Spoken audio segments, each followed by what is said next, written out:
Kumusta po kayo mga ginigiliw kong tagapakinig? Muli po ay narito tayo para sa isa na namang kwento ng kababalagan. At tulad po ng dati ay hangad ko pong lagi na sana'y abutan po kayo ng pagtatanghal na ito na nasa mabuti pong kalagayan, ligtas sa anumang uri ng kapamakan at karamdaman.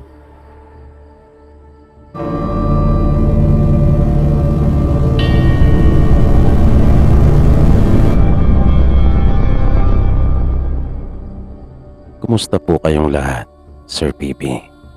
Miguel po uli.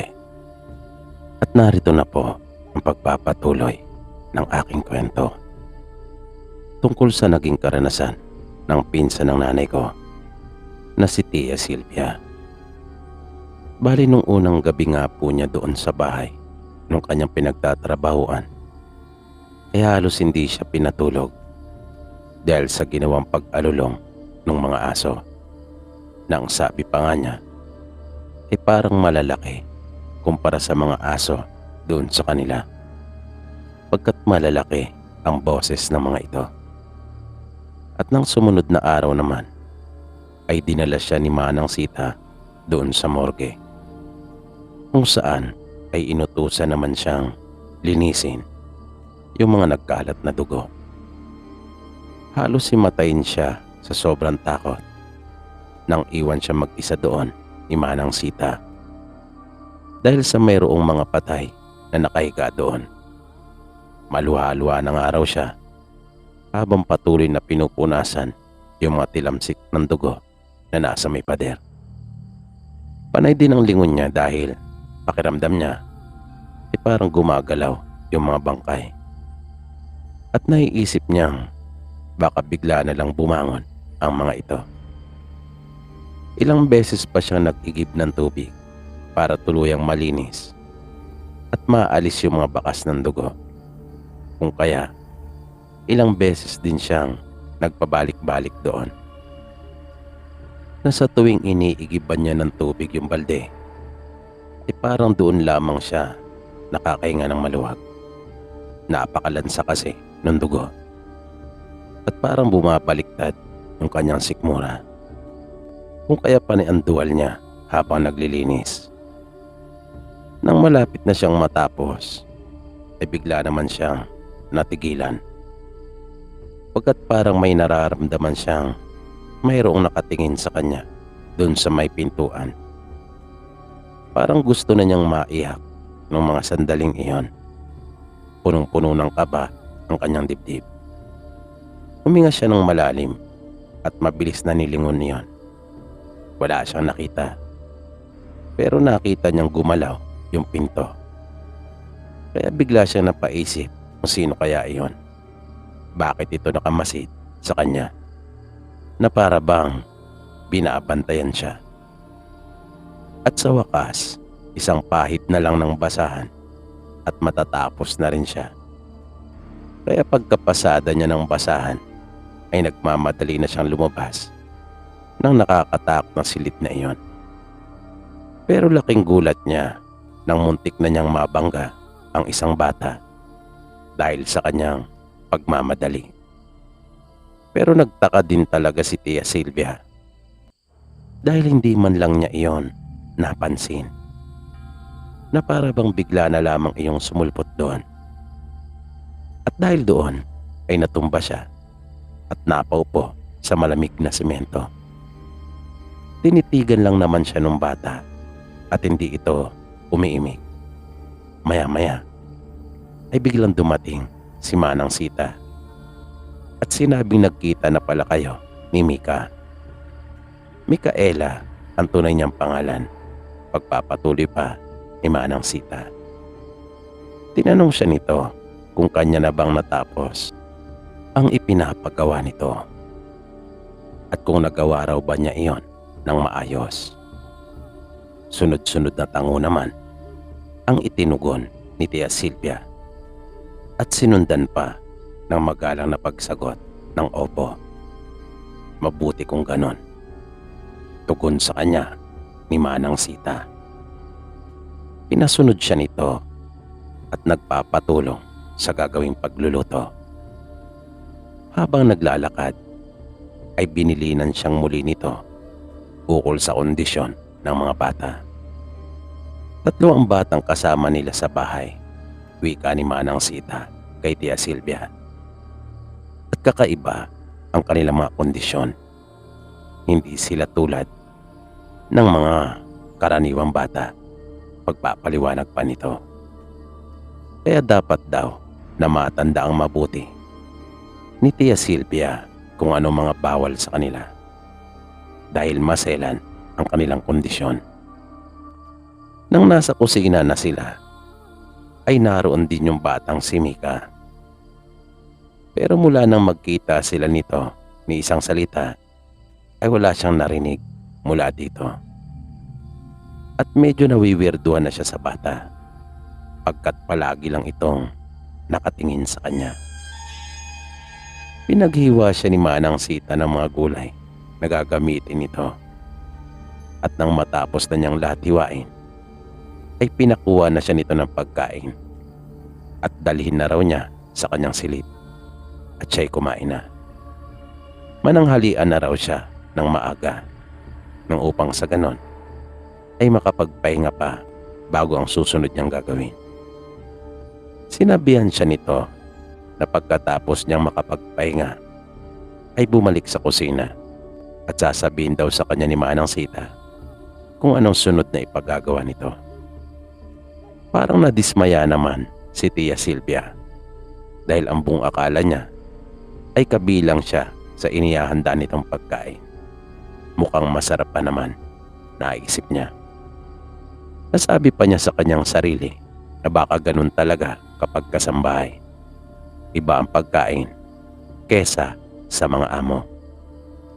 Pero nung huli ay naisip din niyang ayos lang naman at kanya na lang iyong ipinagkibit balikat.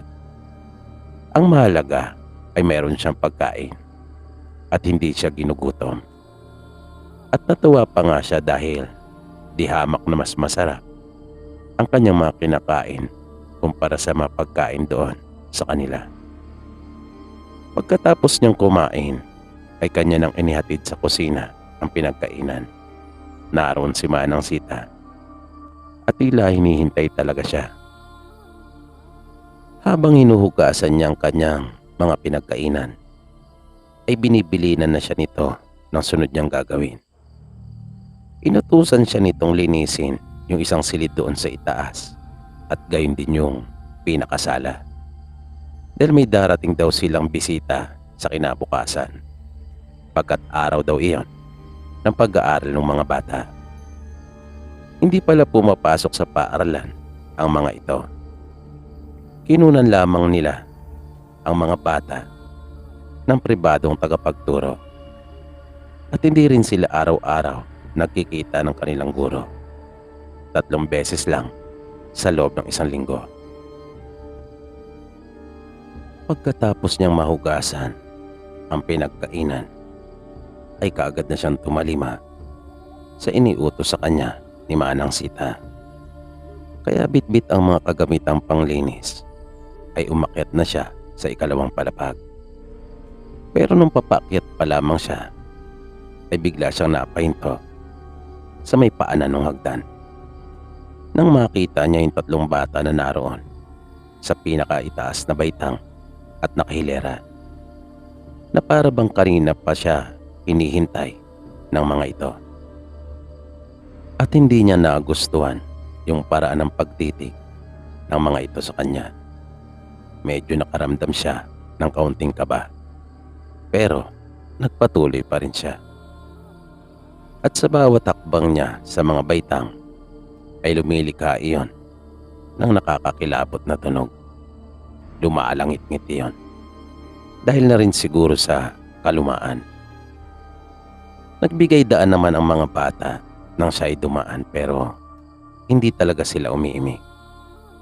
At napapansin niyang nakatitig lamang ang mga ito sa kanya. At lalo pa siyang kinabahan nang umisi ang mga ito ng makahulugan na para bang may masama silang binabalak. na para bang sinasabi ng mga ito na humanda siya at mayroong mangyayaring masama sa kanya. Kaya nang nag-uumpisa na siya maglinis, ay palagi niyang nililingon ang mga ito na nakatayo sa kanyang likuran at talaga namang tinititigan pa rin siya. At kahit saan siya magpunta ay sinusundan siya ng mga ito. At habang winawalisan niya yung ilalim ng mahabang upuan, ay napansin niyang parang mayroon ding tumuwad sa may gawin niyang likuran na tila ba ginaya yung kanyang posisyon. Kaya kanya itong mabilis na nilingon. Pero laking gulat niya nang isang aso ang nakita niya at akmang sasakmali na siya. Pero biglang dumating yung matipunong lalaki na nakita niya nang siya'y dumating sa bahay na yon. At sa isang malakas na tinig nito ay biglang tumigil yung aso at nagmamadaling umalis. Humingi sa kanya ng paumanin yung lalaki at sinabing nanibago lang marahil ang alaga nila. Pagkat nun lang daw siya nito nakita at hindi rin daw kasi sanay na may ibang tao na naroon sa kanilang bahay. Hindi nakapagsalita si Tia Silvia pagkat nabigla talaga siya sa nangyari at nanginginig pa rin siya sa matinding takot. Sinabihan siya nung lalaki na kanya nang ipagpatuloy ang ginagawa at bilisan nang upang sa ganon ay makapagpahinga na siya. Iyon na raw ang huli niyang trabaho para sa araw na yon. At tumalikod na ito sa kanya na iniwan na siya doon sa may sala. Nung hapon, habang nasa kwarto siya, ay napansin niyang umalis yung sasakyan. At makalipas ang ilang oras ay bumalik na ito. At may ibinaba silang katawan na natatabunan ng puting kumot. May patay na naman, naisip niya. May bangkay na naman silang iimbalsamuin.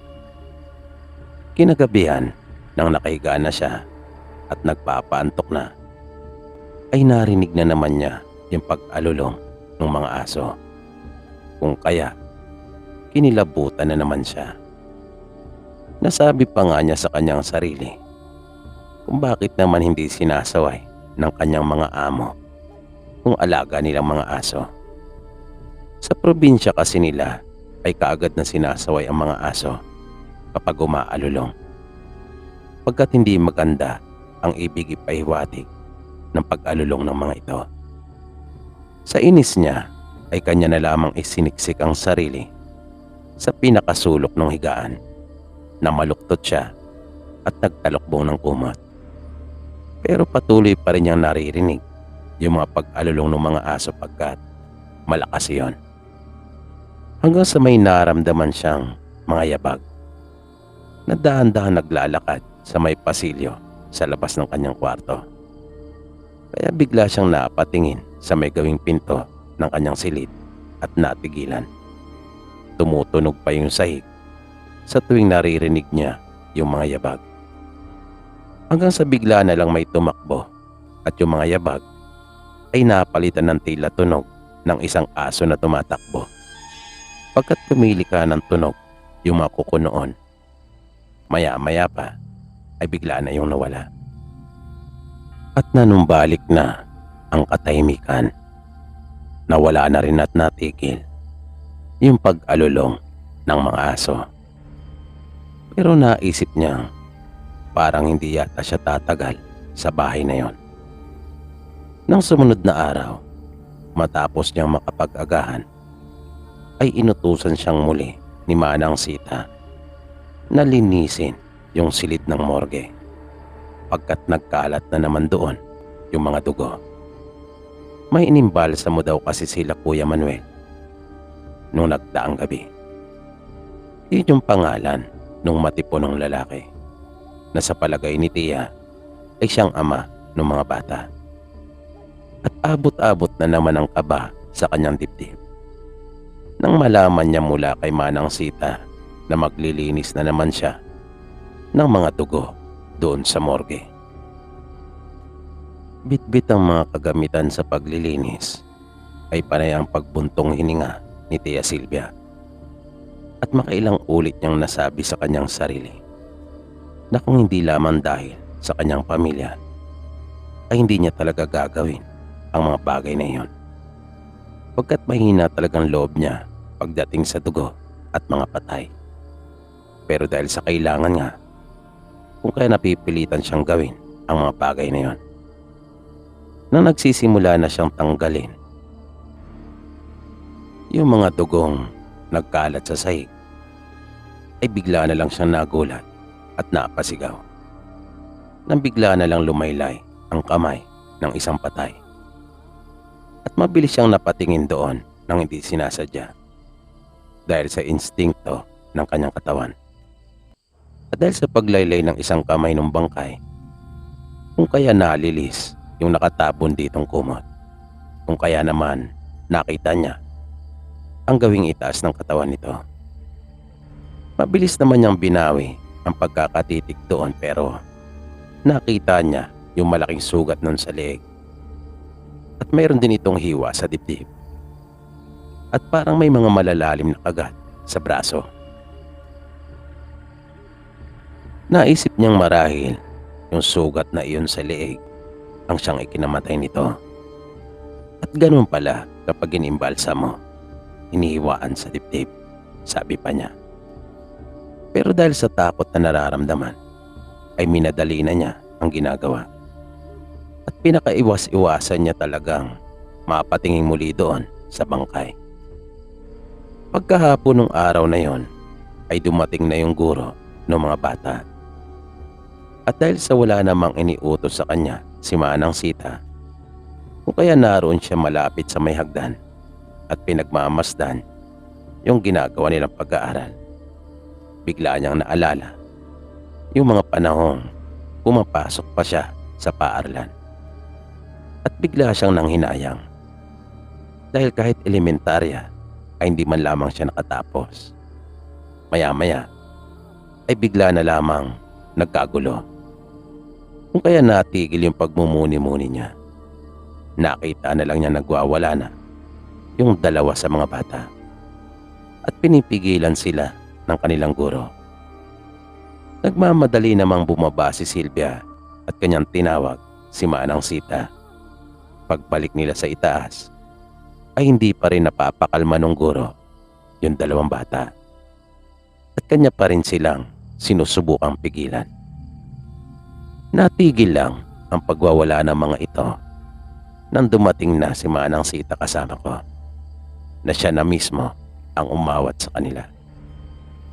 Nakita ni Silvia na marahang hinawakan ni Manang Sita yung guro sa kamay at inayang pumasok sa isang silid. Doon ay naririnig niya ang boses ni Manang Sita na masinsinan nitong kinakausap yung guro. Makara ng ilang sandali ay nakita niyang lumabas na yung dalawa mula sa silid. At nagpasya si Manang Sita na ipagpaliban na lang muna ang kanilang ginagawang pag-aaral. Inutusan ni Manang Sita si Tia Silvia na samahan pababa yung guro. Inihatid naman ito ni Tia hanggang sa gate. Pero noong habang naglalakad pa lamang sila nung guro papunta sa gate, ay nalaman ni Tia Silvia na dahil lang pala sa cellphone ang pinagmulan ng kaguluhan.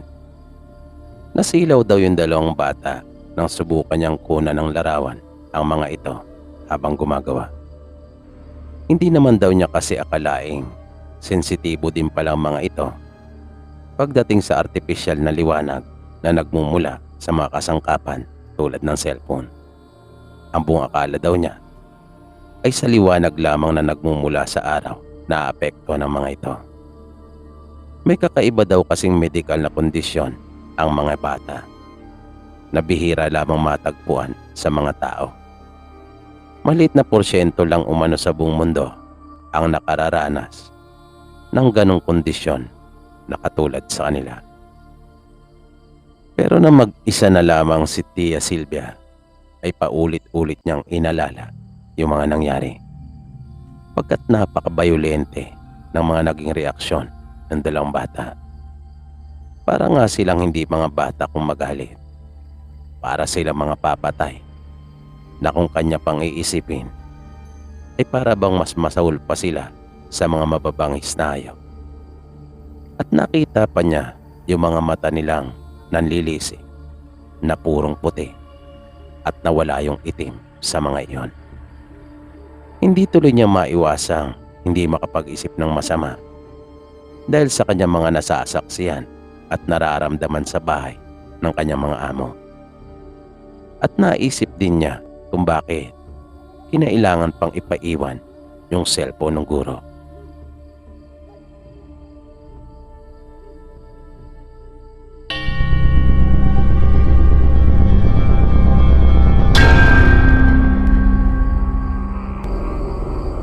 Ako po ay hindi mapaniwalain sa mga kwentong kababalagan tulad ng mga multo, aswang at iba't iba pang mga nilalang katulad ng mga duwende at kapre.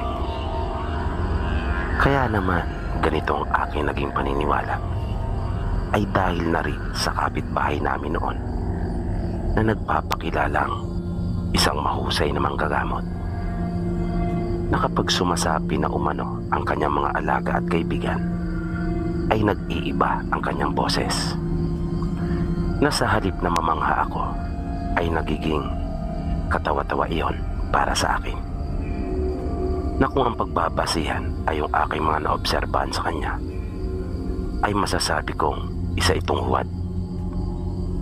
Kapag sumasalib na kasi sa kanya ang duwende niyang alaga ay pinapaliit lang nito ang kanyang boses. At kapag ang kaibigan naman niya umanong kapre ang sumasanib na sa kanya, ay kanya lamang pinalalaki ang boses.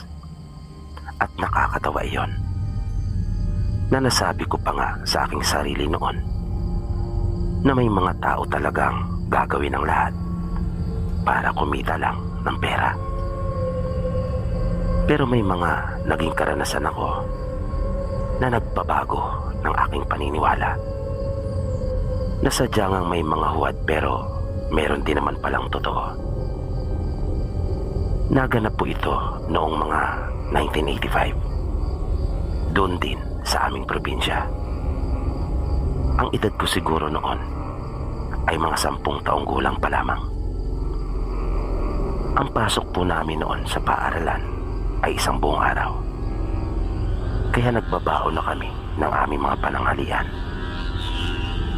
Sa paaralan ay pinag-garden kami, kaya may oras talaga para sa pagbubunot ng mga damo. Minsan ay naisipan namin ng 2 kaklase ko na hindi pumasok sa paaralan, na doon kami dumiretso sa bayabasan sa halip na sa school. At nang makapanguha na kami ng bayabas, ay nagtuloy naman kami sa isang talon na malapit doon. Ang tawag sa amin noon ay Pusay. Hindi naman masyadong mataas yung falls na iyon, pero malakas ang tubig at malinaw. Ngunit medyo malalim ito sa mismong binabagsakan ng tubig. Sa daan ay nanguha din kami ng mga buko. Sa edad kasi naming iyon ay magagaling na kaming umakyat talaga ng mga puno. At kahit walang itak ay pinipihit lang namin ang buko. Ang isa naming kaklase na kaibigan din namin ay mas matanda sa amin. 12 anyos na ito noong mga panahon na iyon. May nakuha din kami noong hinog na papaya. Nang mga ito naman ay nasa lupa ng isa rin naming kamag-anak. Mga pananim nila ito. Pero hindi ko na nagawa pang magpaalam dahil sa baka isumbong ako sa aking mga magulang na hindi pumasok. Kaya papunta pa lang kami doon sa Busay ay talaga namang masayang masaya kami dahil sa ang dami naming dalang pagkain para kaming magpipiknik. Nang masapit na namin ang Busay, paglapag na paglapag ng aming mga dala ay lumusong na kami kaagad sa tubig. Hinubad lang namin ang aming mga pangitaas. Halos ayaw na naming umahong magkakaibigan noong mga oras na iyon. Ang sarap kasing lumangoy doon na hindi nga namin alintana yung lamig ng tubig. Ngunit nung magtatanghaling tapat na, ay napagkasunduan na naming kumain. Nagyaya na sila at nakita kong umahon na nga ang mga ito. Susunod na rin sana ako nang biglang maramdaman ko na may humawak sa aking paa sa ilalim ng tubig. Nagulat talaga ako noon.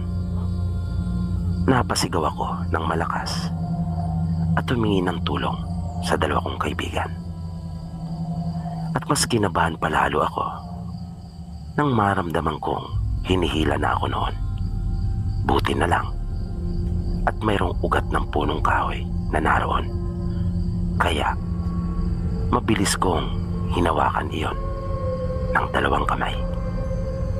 Nagsisigaw pa ako na patuloy humihingi ng tulong. At sinasabi kong may humihila sa paa ko sa ilalim. Talagang kumapit ako ng mabuti sa ugat ng puno. Maya-maya ay lumapit ang dalawang kaibigan at may hawak silang biyak na kawayan. Kanilang tinusok ang ilalim ng tubig. At ilang sandali lang ay naramdaman kong bumitiw na sa pagkakakapit sa aking paa kung anumang nilalang iyon. Kaya mabilis akong umahon. Hindi na ako lumangoy pa papunta doon sa pampang, kundi umakyat na lang kaagad ako sa mga batong naroon at saka naglakad papunta doon sa kabilang panig. Sa takot ay hindi na kami doon pa kumain. Umalis na kami at habang naglalakad sa daan ay pumili na lang kami ng magandang mapupwestuhan at masisilungan. Napansin nila ang pamumula ng aking binti. Nahalatang may kumapit nga talaga doon. Takang-taka kami noon kung anong nilalang ang may gawa noon sa akin. At nakakagulat na naramdaman ko talaga na parang kamay ang umawak sa binti ko.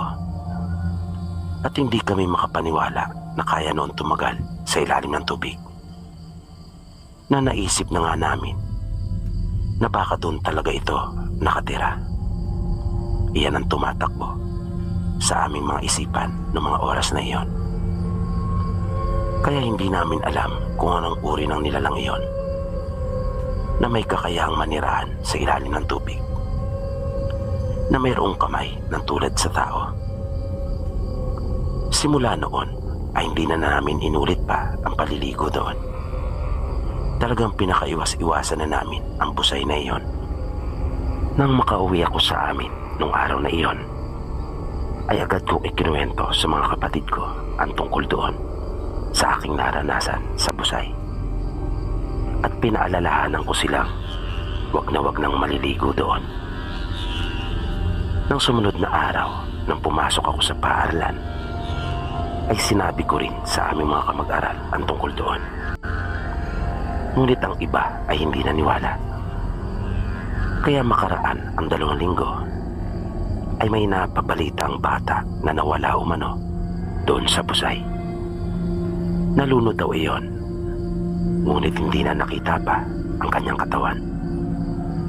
Na nang subukang sisirin pa ng mga kaanak nito, sa pag-asang kanilang makikita ang katawan noon, ay napakalalim daw pala ng busay na iyon. At parang mayroon pa umano itong lagusan. Simula noon ay naging madalas na ang mga ganong pangyayari sa nasabing busay. Na kahit pa nga kasi nalalaman na ng mga tao ang tungkol sa mga misteryosong pagkakawala ng mga bata doon, ay tila hindi pa rin sila natatakot. Kung kaya ilang beses pang nasundan yung mga trahedya doon, hanggang sa ipagbawal na mismo ng lokal na pamahalaan ang pagpunta at paliligo doon. At iyan yung unang karanasan ko na nagpabago sa dati kong paniniwala na mayroon din pala talagang mga di pangkaraniwang nilalang na nakikipamuhay na kasama natin. Ang sumunod kong naranasan ay noong nasa ika-6 na baitang na ako. Pauwi na kami noon mula sa paaralan nang makakita kami ng pinsan ko ng isang malaking burador.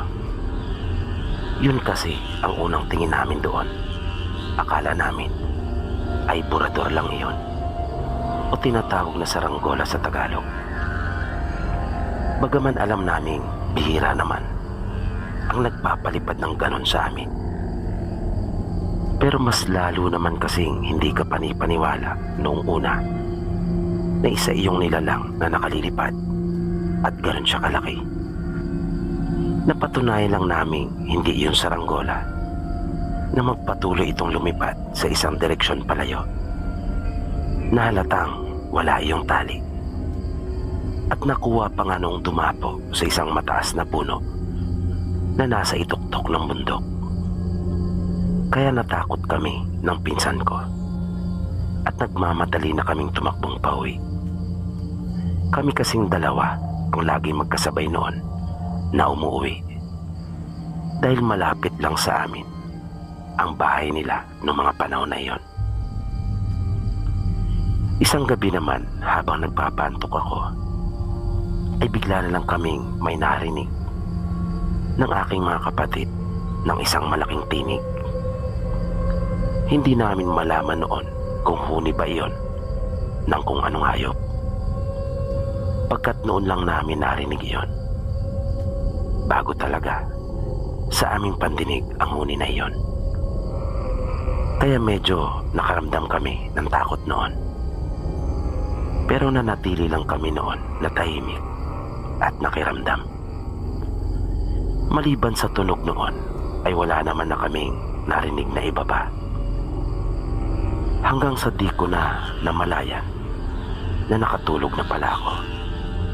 Nagising ako ng madaling araw. Habang nakahiga ay napamulat ako ng mata dahil sa parang biglang uminit ng napakainit. Kaya inalis ko ang kumot na nakatabon sa aking katawan. Pero laking gulat ko nang mapagawi ang aking paningin sa may dingding. Pagkat doon ay may nakita akong dalawang nagbabagang mga mata sa siwang. Na nang tila mapansin ako noon ay biglaing tumalikod at nakita kong lumadlad na bigla ang mga pakpak nito. Dahil na rin sa liwanag na nagmumula sa buwan, kung kaya naaninagan ko iyon. At nasundan na lamang iyon ng malakas na pagaspas ng mga pakpak nito nang tuluyan ng lumipad. Di ko maisiguro kung ano iyon pero kinilabutan talaga ako. Dahil sa napakalaki noon para sa isang ibon o kaya naman ay paniki. Naisip ko ng mga oras na iyon na baka iyon na yung sinasabi ng marami na aswang. Pero sa totoo lang ay wala naman akong nabalitaan na may kinain sa lugar namin ng aswang o kaya ay inatake. Pero may mga naririnig kami minsan, lalo na kapag naroon kami sa mga lamay na pinaniniwalaan nilang biktima daw ng aswang. Pero ang kanilang pamamaraan ay hindi naman kinakain ang kanilang biktima, kundi nagkakasakit sila na madalas ay biglaan ang pagkakasakit ng mga ito bago bigla din ang pagkakamatay. Maliban sa mga nakita ko at naranasan ay wala naman na akong iba pang nalalaman na makakapagpatunay tungkol sa mga hindi pangkaraniwang nilalang. Hindi pa naman ako nagkaroon ng pagkakataon kasi na makaharap ko talaga ang mga ito. Ngunit parang hindi ko rin naman pinapangarap na maranasan ko yung ganon. Dahil sa baka hindi ko rin kayanin. Pero ang lolo namin ay may ikinuwento noon sa aming magkakapatid na nagpapatunay tungkol sa mga aswang na kumakain talaga ng tao.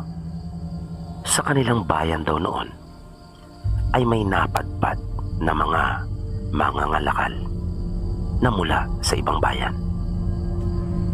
At ang kanilang pangunahing paninda umano noon ay mga kumot at kulambo. Sabi ng lolo namin, ginabi na raw ang dalawang lalaki sa kanilang paglalako ng kanilang mga paninda. Inanyayahan daw ang mga ito na doon na matulog at magpalipas ng gabi sa isang baryo. Noong una ay nag-atubili ang dalawang lalaking dayo na doon makitulog dahil sa nakakaya umano. At ang isa pa na inaalaala ng mga ito ay medyo hindi nila gusto ang kanilang nararamdaman sa lugar. Masama ang kanilang kutob. Pero dahil na rin sa pagpupumilit ng mga taga roon, ay napapayag din daw ng mga ito ang dalawang dayo sa uli. Nagkaroon pa nga raw ng kaunting salo-salo, nagkainan at nag-inuman, na tila masayang-masaya ang buong baryo sa pagkakaroon nila ng mga panawin. Inasikaso daw nilang mabuti ang dalawang lalaki na ipinaramdam daw talaga nila ang kanilang mabuting pagtanggap sa mga ito. At nakakagimbal umano ang mga sumunod na nangyari. Natagpuan na lamang daw nilang wala ng mga buhay ang isang mag-anak na tinuluyan ng dalawa. Nagkalat ang mga dugo sa sahig ng bahay. Wakwak ang kanilang mga katawan at wala nang mga laman loob. At naglaho ang mga ito na parang bula.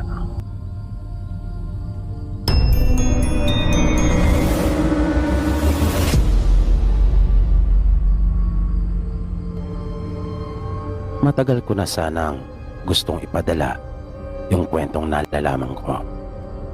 Bali karanasan po ito ng aming pamilya. Nang mangyari po ito, ay bata pa ako. Pero natatandaan ko pa pong malinaw ang lahat base sa pagkaunawa ko ng mga pangyayari. Masaya po kami na namumuhay noon doon sa aming probinsya. Bagaman hindi po kami mayaman at salat po talaga sa pera. Isang araw ay bigla na lang may dumating na tao sa aming bahay. Hindi namin ito nakikilala. Nang magtanong ang mga magulang ko sa lalaki, ay narinig kong sinabi niya na isa raw siyang takas na bilanggo. Pero wag umano kami matakot dahil hindi naman talaga siya masamang tao at napagbintangan lamang. Kaya nga raw pinilit niyang makatakas dahil mahigit 1 taon na raw siyang nagdurusa sa loob ng kulungan sa isang kasalanang hindi naman niya ginawa. Hindi kagad nakapagsalita ang mga magulang ko noon. Natatandaan kong nagkatinginan pa nga sila nanay at tatay na para bang tinatanong nila ang isa't isa kung kanila bang patutuloy ng lalaki at paniniwalaan o itataboy nila ito. Pero narinig kong bigla na lang nagsalita ang tatay ko at kanyang pinatuloy yung lalaki at sinabing doon na raw nila ipagpatuloy yung kanilang pagkukwentuhan sa loob. Nang pumasok na sila sa bahay ay sumunod din kami ng kuya ko. Nang nasa loob na kami ng bahay ay muling nagkwento ang lalaki. Sinabi nitong biktima lamang siya ng maling kalakaran at bulok na sistema. Isa kasi sa anak ng kilalang pamilya doon sa kanilang bayan ay nakapatay at sa halip na iyon ang hulihin at ikulong ay siyang dinampot at pinagbintangan. Sabi pa niya, mahirap daw talaga kapag pera na ang kumilos. Marami daw talagang kayang gawin ng pera. Kaya nitong baluktutin ang tuwid at ang mali ay gawing tama. Tandang-tanda ko ang mga pangungusap na yan na sinabi ng lalaki noon. At dahil sa aming mga narinig na iyon mula sa lalaki, kung kaya marahil nabagbag yung loob ng mga magulang ko at naawa sila sa kanya. Kung kaya pinayagan siya ng mga magulang ko na sa amin na muna siya pansamantalang manuluyan. Malaking lalaki ito na nung huli ay nalaman naming Ernesto pala ang tunay niyang pangalan. Kung kaya ang palayaw niya ay Erning. Masipag naman at maaasahan si Kuya Erning. 32 siya noong mga panahon na iyon, habang ang kuya ko at ako ay bawang mga bata pa. Ang kuya ko noon, kung hindi ako nagkakamali, ay nasa edad 15, habang ako naman ay magdo-12 anyos pa lang. Naging katukatulong si Kuya Erning ng mga magulang namin. Madalas itong sumama kay tatay, lalo na sa mga gawain nito sa bukid. Kaya napansin ko yung mga peklat niya sa halos buong katawan. May mga peklat siya na parang mga hiwa. Iba-iba ang haba ng mga iyon at laki. Kaya naisip kong marahil ay malikot ito nung kabataan niya. At nung nagbinata naman ay malamang na palaway. Kung kaya nagdamo ng maraming sugat at kalaunan nga ay mga naging pilat na nagparumi sa kanyang katawan. Yan ang naging pagpapakahulugan ko noon sa mga nakita kong peklat sa kanyang katawan. Nang halos magkakalahating taon na si Kuya Erning sa amin, ay doon na nagsimulang makaramdam kami ng kakaiba. Isang madaling araw iyon na habang natutulog kami, ay bigla na lang nagising ang kuya ko. At kanya din akong ginising. Ang sabi niya sa akin ay may naramdaman siyang humaplos sa kanyang kanang braso na para bang mabalahibo at may mahaba at matutulis na kuko. Magsusumbong sana kami kay Kuya Erning noong mga oras na iyon. Ngunit wala siya sa kanyang higaan. Sa isang silid lang kasi kami natutulog na lahat. Kaya nakiramdam na lang kami ni Kuya kung nariyan pa ba yung sinasabi niyang naramdaman niya na humaplos sa kanya. Medyo natakot din ako noong mga sandaling iyon. Kahit pa hindi ako mismo ang nakaranas ng kanyang sinasabi. Nawala lamang yung pangamba ko nang makita ko si nanay at tatay na bumangon na rin at maghahanda na ng maalmusal. Kaya hindi na rin kami natulog pa ni Kuya. Iniligpit na namin yung aming higaan at nagpunta na sa kusina upang tumulong. Yun yung unang pagkakataon na may naranasan kaming kakaiba sa aming bahay. At isang araw lang halos ang pagitan mula nang maganap iyon ay nasundan na kaagad ng panibagong kababalagan. Galing kami noon ni Kuya sa paaralan at medyo papadilim na. Nang bigla na lang maramdaman namin ang malakas na hangin sa itaas ng aming ulo. Napatingala kami kapwa ni Kuya, pero wala namang kaming nakita. Kinilabutan talaga kami noong mga oras na iyon, kung kaya napatakbo kaming dalawa.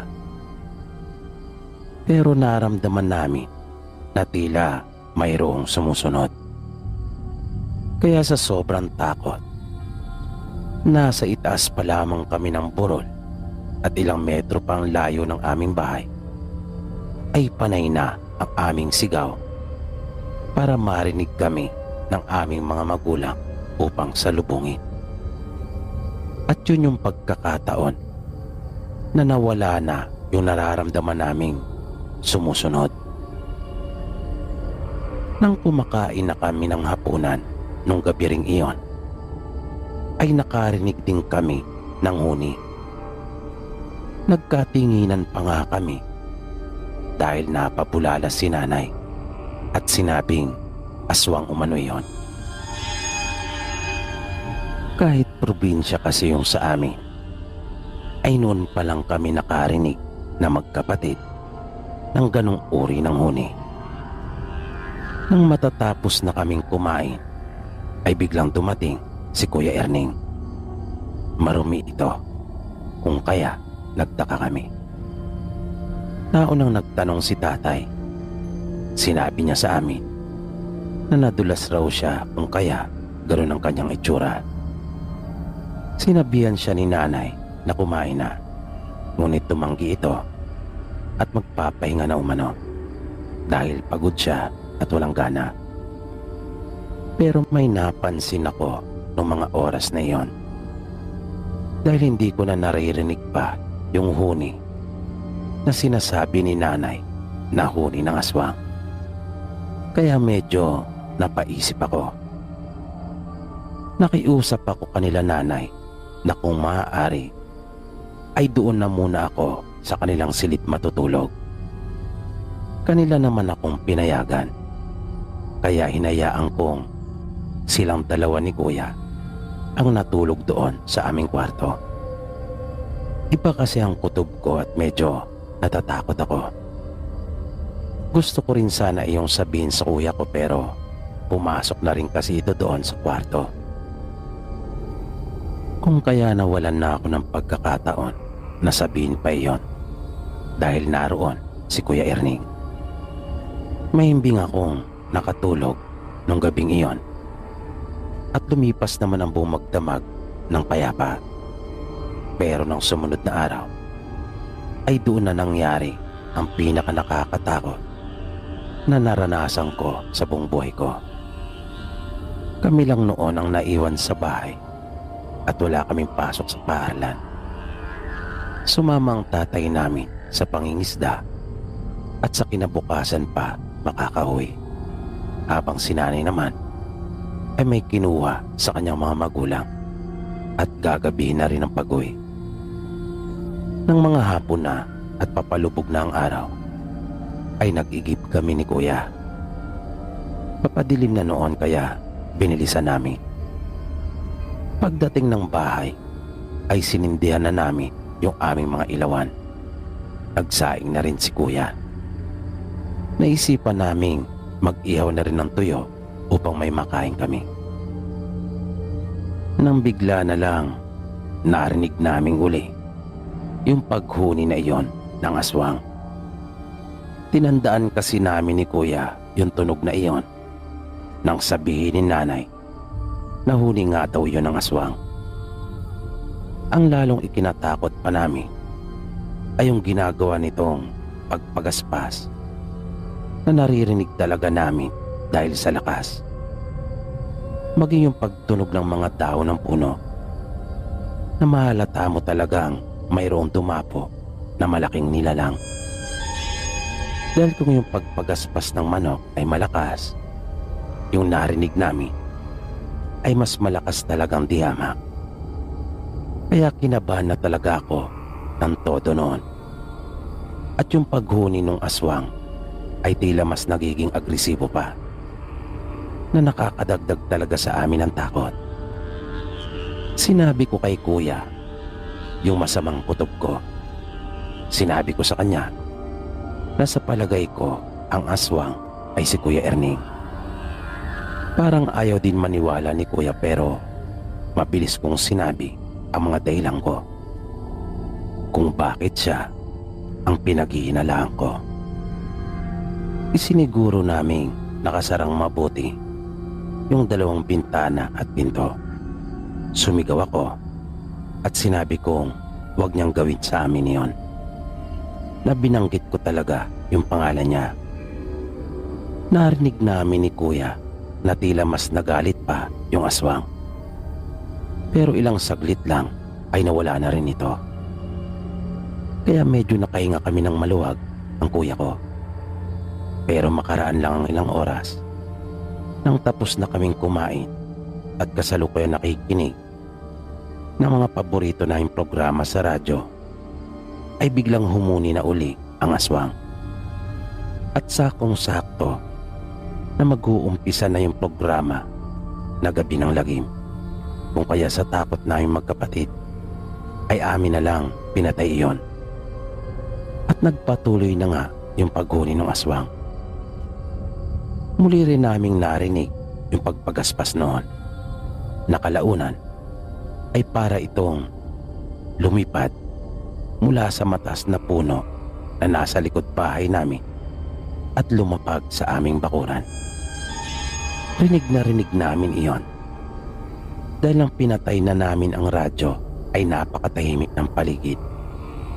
At nakarinig kami ng tunog ng isang baboy na nung mga panahong iyon naman ay wala kaming inaalagaan.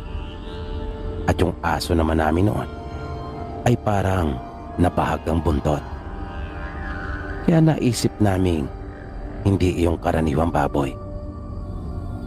Dahil kung baboy lang talaga iyon, di sana'y kinahulan na iyon ng alaga naming aso. Pero hindi. Takot na takot pa nga ang aso namin. Hanggang sa bigla na lang kaming nagulat nang mawasak yung bahagi ng bahay namin na hindi purong tablang dingding. At tumambad sa amin si Kuya Ernie at yung aswang. Nagpapandumog silang dalawa. Animoy mga mababangis na hayop silang pareho na walang gusto magpatalo sa kanila. Napakabilis ng mga pangyayari. Hanggang sa makubabawan ni Kuya Ernie yung lalaki at walang patid na pinagsusuntok. Na nung huli ay bigla pa nitong hinugot yung kutsilyo na nasa kanyang likuran at uundayan sana yung aswang. Pero nagawang masangganong lalaki kung kaya sa kamay nito iyon tumama. Nakita naming mabilis na dumalo yung dugo sa braso ng lalaki. At nang makabuelo ito, ay nagawa niyang maisalya si Kuya Ernie sa gawin niyang tagiliran at mabilis na tumakas. Nakita pa naming hinabol iyon ni Kuya Ernie. Pero makalipas ang ilang minuto, ay bumalik na rin ito. Doon namin nalaman na siya pala talaga ang pakay noon. Ipinagtapat niya sa amin ang buong katotohanan. Na hindi naman pala talaga siya totoong isang takas na bilanggo na nagtatago sa mga alagad ng batas. Kundi ang kanyang tinatakasan at iniiwasang talaga ay yung nakaalitan niyang pamilya ng mga aswang na malayo pa nilang kamag-anak. Kaya nasabi ko sa kanya na kaya pala nang sumigaw ako at banggitin ang kanyang pangalan dahil sa akala ko nga ay siya yung aswang, ay nagalit iyon lalo. Nagalit ito nang marinig ang pangalan ni Kuya Ernie. At nang malaman nito na wala pa si Kuya doon sa bahay namin, ay umalis muna ito. Kung kaya, nagawa naming makakain ni Kuya. Na hindi naman pala talaga siya totoong isang takas na bilanggo na nagtatago sa mga alagad ng batas. Para sa ikatatahimik na mag-anak namin, ay umalis na lang sa bahay namin si Kuya Ernie. Wala kaming alam kung saan ito nagpunta. At mula noon ay hindi na namin siya nakita pa. Dito po pansamantalang nagtatapos ang ating programa. At sana po'y inyong nagustuhan ang kwentong ating itinampok sa pagkakataong ito. Sana po ay patuloy niyo pang subaybayan ang mga susunod pa nating kwento. Maraming salamat po. At hanggang sa muli.